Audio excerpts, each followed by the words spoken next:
হ্যাঁ, সুপ্রভাত বন্ধুরা। কারণে অকারণে ব্লগের আমি শিপ্রা বলছি, ওর সঙ্গে গল্প করতে করতে তোমাদের সঙ্গে দিনটা শুরু করলাম।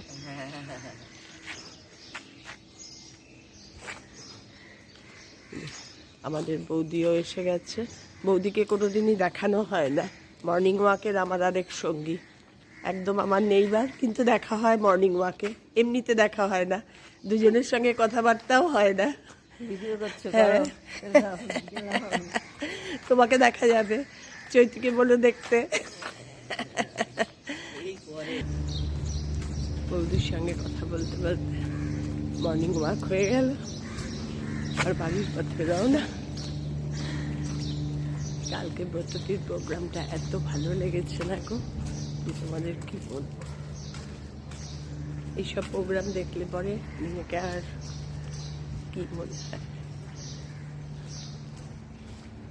চলো, মর্নিং ওয়াক টক সেরে যথারীতি আমার স্থানে চলে এসেছি, রান্নাঘর। আজকে রান্না করব, তোমাদের দেখো, চিংড়ি মাছ। এই চিংড়ি মাছ ছিল আলু দিয়ে, পেঁয়াজ দিয়ে, মানে এই রসা টাইপের চিংড়ি মাছের তরকারি যাকে বলে। রসুন আদা কাঁচা লঙ্কা পেস্ট করে এনেছি, এ দিয়ে করব। এটা ছোট মেয়ে খুব ভালো খায়, যার জন্যই করছে। আর কিছু সবজি, অনেক কিছু সবজি দিয়েও করা যেত, কিন্তু বেগুন, তারপর পটল ভালো লাগতো না। ওইটা একটা মানে চিংড়ি ফেলে সবজি হয়ে গেল।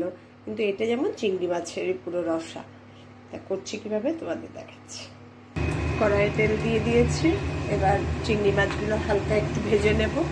চিংড়ি মাছ তো একটু না ভেজে নিলে ভালোও লাগে না, আবার বেশিও ভাজা যায় না, একটু হালকা ভেজে নেব।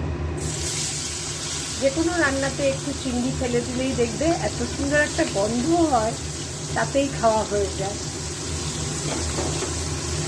চিংড়ি মাছটা একটু নাড়িয়ে চাড়িয়ে ভেজে নিই।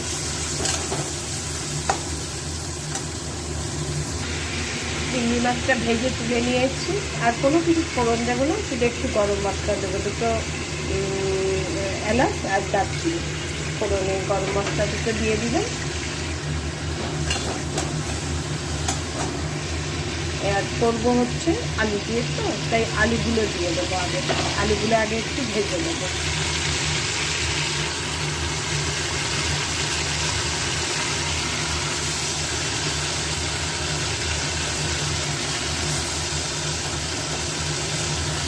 আলুগুলো একটু লাল লাল করে ভেজে নেবো। তারপর এক এক করে সব সবজি মানে মশলা দিতে থাকবো।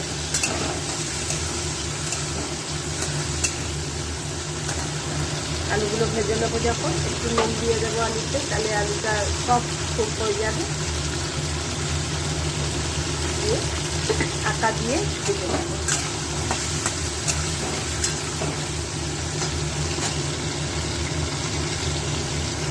আলুটা লাল লাল করে ভাজা হয়ে গেছে, এবার এর মধ্যে দিয়ে দেবো পেঁয়াজ। এক এক করে সব মশলা দেবো আর ভাজতে থাকবো। আলুটা একটু না ভেজে নিলে না ভালো টেস্ট হয় না।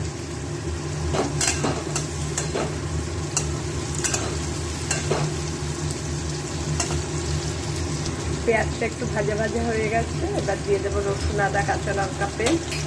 তার সঙ্গে দিয়ে দেবো, নুন তো আগেই দিয়ে দিয়েছি আলু ভাজার সময়, হলুদ এবং কাশ্মীরি লঙ্কার গুঁড়ো।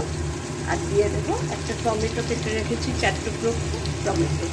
সব একসঙ্গে এবার ভালো করে ভাজা ভাজা করবো। ও এই মিক্সিটা ভর্তি লেগে আছে, এটা একটু ধুয়ে জল দিয়ে ভালো করে ভাজা ভাজি করবো।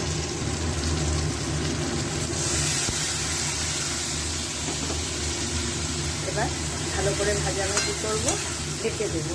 তাহলে কি মশলার সুন্দর গন্ধটাও থাকবে, আর সুসিদ্ধও হবে, আর ভাজাটাও খুব ভালো হবে। গ্যাসটা একটু সিম করে দেবো। আমাদের দেখাচ্ছি আর কিছুক্ষণ পর। এবার ঢাকাটা তুলে দেখি কেমন হলো।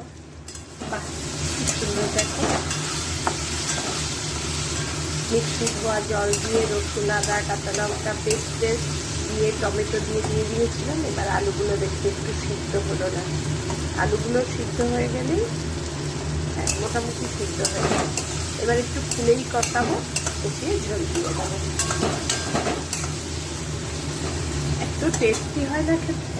নামানোর সময় শুধু একটু ঘি আর ধনেপাতা দিয়ে নামিয়ে দেবো। ঘি দিলেও হয়, না দিলেও হয়, আমি আজকে একটু দেবো। দেখো মশলাটা কি সুন্দর কষানো হয়েছে, চারদিক দিয়ে কেমন তেল ছেড়ে এসছে। এই অবস্থাতে এবার দিয়ে দেবো জল। জল দিয়ে আর একটু ফোটাবো। খুব ঝোল একটা করবো না, মাখো মাখো টাইপের। গ্যাসটা সিম করে দেবো। একটু ফুটে উঠলে মাছগুলো দিয়ে গ্যাসটা সিম করে ঢেকে দেবো। হয়ে গেল। আর এটা কষাতে বেশিক্ষণ টাইমও লাগে না। ফুটে উঠেছে দেখো।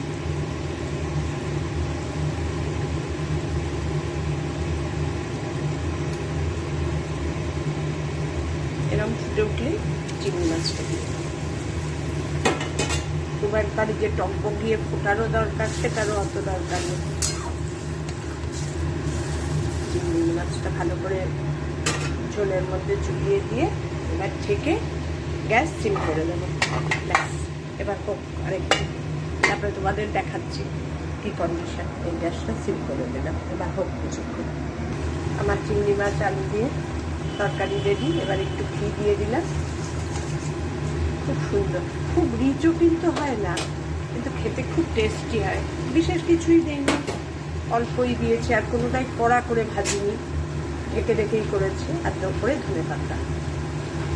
চিংড়ি মাছ খেলে এইভাবে খেলে একদম রিচ হয় না, কিন্তু খেতে খুব টেস্টি হয়। এবার করে এবার ঢেকে গ্যাস অফ করে দেবো। আলু আছে, অনেক ঝোল টেনেও নেবে, আর ভালো মানে একদম সিদ্ধ হয়ে গেছে। কমপ্লিট আমার চিংড়ি মাছ।